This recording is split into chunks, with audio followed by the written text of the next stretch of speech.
Chu pumayag na sa naging desisyon ni Paulo sa kanilang relasyon.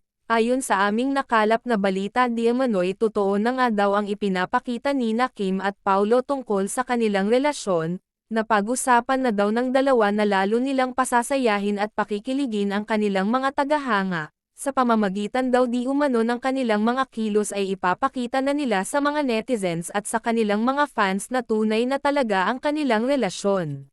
Samantala pumayag naman daw ang aktres na si Kim Chu sa nais mangyari ni Paulo. Kaya naman labis na kasiyahan ang nadama ng kanilang mga fans, di umano'y makikita naman daw sa mukha ni Kim na masayang-masaya ito ngayon sa piling ni Paulo, kaya masaya rin sila para sa kanilang dalawa at natupad na rin ang matagal na nilang pangarap.